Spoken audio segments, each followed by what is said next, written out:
તો સેલ્ફી લેવાના જમાનામાં તમને પ્રધાનમંત્રી સાથે સેલ્ફી લેવાનો ચાન્સ મળે તો શું તમે ચૂકશો ખરા? નહીં ને. પ્રધાનમંત્રી મોદીનો ક્રેઝ આજે પણ દેશ દુનિયામાં યથાવત છે, ત્યારે ભાજપે પોતાના પ્રચાર માટે એક નવો જ રસ્તો શોધી કાઢ્યો છે. હાલમાં જ રાજકોટમાં યોજાયેલા ભાજપના યુવા મોરચાના સંમેલનમાં પ્રધાનમંત્રી મોદીનું સ્ટેચ્યુ રાખવામાં આવ્યું. પ્રધાનમંત્રીના આ સ્ટેચ્યુને જોઈ લોકો એટલા ખુશ થઈ ગયા કે સેલ્ફી લેવા માટે પડાપડી કરવા લાગ્યા. રાજકોટના સ્વામિનારાયણ મંદિરમાં યોજાયેલા યુવા સંમેલનમાં એક દિવસમાં અંદાજે 1500 થી વધારે લોકોએ પ્રધાનમંત્રી સાથે પોતાની યાદગાર સેલ્ફી લીધી. ત્યારે મતદારોના ઉત્સાહને જોઈ ભાજપના આગેવાનોએ આ સ્ટેચ્યુને રાજકોટની આત્મીય કોલેજમાં રાખવાનો નિર્ણય કર્યો, જેથી યુવા મતદારો પણ પ્રધાનમંત્રીના સ્ટેચ્યુ સાથે સેલ્ફી ખેંચી શકે. સ્પષ્ટ છે કે આ વખતની લોકસભાની ચૂંટણીમાં મોટી સંખ્યામાં યુવા મતદારો મતદાન કરવાના છે. ત્યારે ભાજપ કોઈપણ રીતે યુવાઓને આકર્ષવાના પ્રયાસ કરી રહ્યું છે.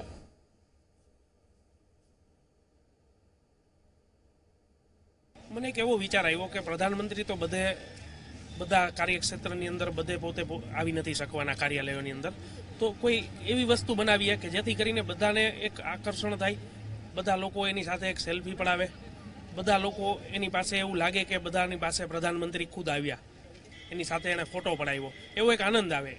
એ આનંદ આવે એનાથી એને થોડું પ્રોત્સાહન મળશે અને કાર્યકર્તાઓને પ્રોત્સાહન મળશે તો સારામાં સારી લીડમાં આપણે સક્સેસ જશું.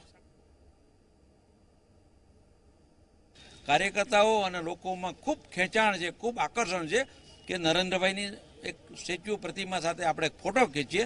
અને મને લાગે છે કે આ જ દેખાડે છે કે નરેન્દ્રભાઈનું નામ, નરેન્દ્રભાઈનું કામ એ જ બોલે છે. પેલા નરેન્દ્રભાઈના નામ ઉપર અમે મતો માગતા, અત્યારે નરેન્દ્રભાઈના કામ ઉપર અમે મત માગીએ છીએ.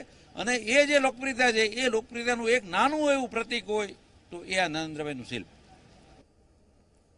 આ પ્રધાનમંત્રીશ્રીનું શિલ્પ હોય જે એકદમ વાસ્તવિક લાગતું હોય, એની સાથે બેસાઈ અને લોકો પોતાનું સેલ્ફી લે તો ખૂબ મજા પડી જાય. એક આવા વિચારને ધ્યાનમાં રાખી અને હું મયુર વાકાણી, મારા મિત્ર આનંદ ટીકે, જિગ્નેશભાઈ વાંજા, કિરણભાઈ દુલમ, અવિનાશ ટીકે, આ બધા મિત્રોએ ભેગા થઈ અને આ એક શિલ્પનું સર્જન કર્યું.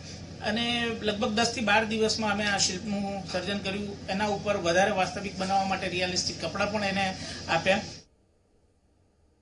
દેશના લોકપ્રિય નેતા તરીકે પ્રધાનમંત્રી નરેન્દ્ર મોદીને સૌ કોઈ લોકો ઓળખે છે. ત્યારે લોકસભાની ચૂંટણી નજીક આવી રહી છે અને આ લોકસભાની ચૂંટણી સમયે આકર્ષિત કરવા માટે કાર્યકર્તાઓ માટે રાજકોટના 69ના વિધાનસભાના કાર્યાલય ખાતે એક પ્રધાનમંત્રીનું સ્ટેચ્યુ છે તે તૈયાર કરવામાં આવ્યું છે. આ પ્રધાનમંત્રીનું સ્ટેચ્યુ તમે જોઈ શકો છો કે જે રીતે પ્રધાનમંત્રીનો જે પહેરવેશ છે, પ્રધાનમંત્રીના જે રીતના જે ચશ્મા જે છે તે જ પ્રકારના ચશ્મા ને પ્રધાનમંત્રીના જે પહેરવેશ છે તે અહીં આગળ સેમ એ જ પ્રકારનો પહેરવેશ છે તે પણ જોવા મળે છે. કાર્યકર્તાઓ અને જે લોકો અહીંયા આગળ આ કાર્યાલયની મુલાકાત આવતા હોય છે તે સૌ કોઈ લોકો અહીંયા આગળ આ પ્રધાનમંત્રીના સ્ટેચ્યુ સાથે સેલ્ફી પડાવતા હોય છે. આમ તો પ્રધાનમંત્રીની વ્યસ્તતા અને જે તેમની જે સુરક્ષા હોય છે તેના કારણે સૌ કોઈ લોકો પ્રધાનમંત્રીની નજીક નથી પહોંચી શકતા, પરંતુ અહીંયા આગળનું આ જે સ્ટેચ્યુ છે તેમના આધારે સૌ કોઈ લોકો છે તે પ્રધાનમંત્રી સાથે એક સેલ્ફી પડાવી શકે છે અને પોતાના જીવનનું એક અમૂલ્ય સમય છે તે ગણાવી શકે છે અને લોકો અહીંયા આગળ આ સેલ્ફી પડાવી અને પોતાના જીવનને ધન્યતા અનુભવી રહ્યા છે.